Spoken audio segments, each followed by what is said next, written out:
Hello friends, family, and internet strangers, Stephanie here with another cooking video. Today I am making some low-carb chicken parm meatballs, as well as some of that skinny pasta that I tried before. If you haven't seen the video where I used skinny pasta rice, I will link that in the description box down below.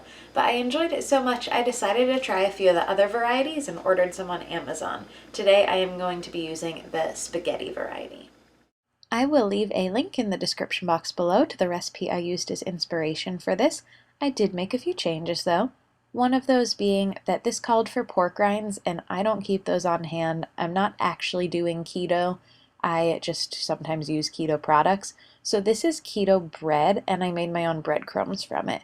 I left it out so it would harden up and get a little bit stale, and then I pulverized it in my food processor until it was fairly fine, but I did still have a few chunks in there of the bread. That is that keto bread from Aldi, by the way.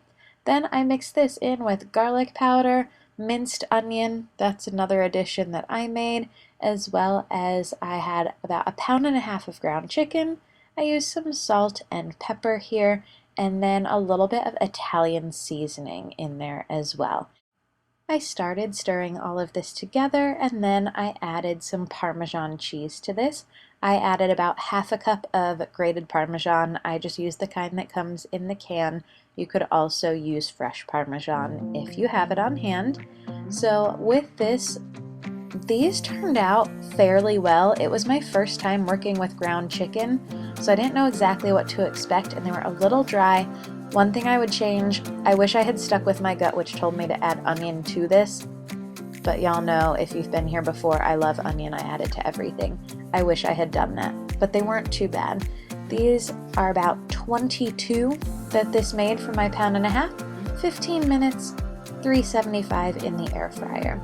Now I did put onions in my sauce, but again, probably also should have put them in the ground chicken. If I make this again, I will probably try it that way, and I'll let you know how that works out in a future video maybe.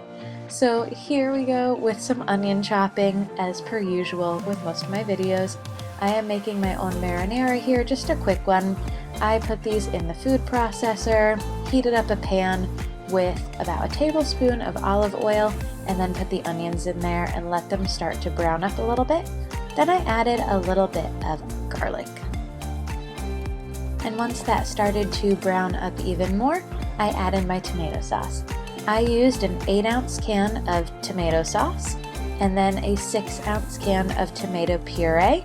And I started out with 6 ounces of water in that tomato paste can, and then I did end up thinning this out a little bit more. So I probably used about 1.5 cups of water total in this by the end of it. Next up, it is time for some seasonings. I start out with some oregano, and all of these are to taste. I did not measure.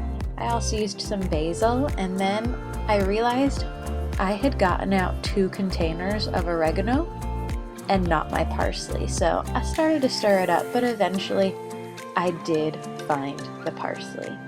It was hiding in the back of the spice shelf. So I added parsley as well, and then gave this all a stir and a taste, made adjustments as needed to my flavor preferences. Then it was time for some pasta. Now here is where I would change things. I rinsed and drained the pasta as you're supposed to, but I did not cook it before I put it in the sauce. When I did this with the rice pasta, it cooked in the sauce really well, but this spaghetti did not. So when I try this again, because I do have another package, I am going to make sure that I cook the spaghetti before I put it in whatever sauce it's going to be in.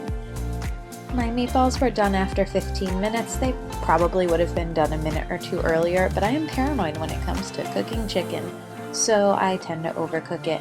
These were just slightly dry, so again, I would either add onion, or they weren't that bad once the sauce was on them. They absorbed a lot of the sauce. I put this all in a Pyrex, and I put it in the broiler with a bunch of mozzarella cheese and Parmesan, grated Parmesan and Romano on top. 5 minutes in my air fry oven under the broil setting, and with the exception of those noodles, the meatballs with the sauce and the cheese were really tasty, and I would try this again. If you try this or a variety of it, leave a comment below. Don't forget to give this video a thumbs up if you enjoyed it. Thank you so much for watching, and I hope you'll consider subscribing.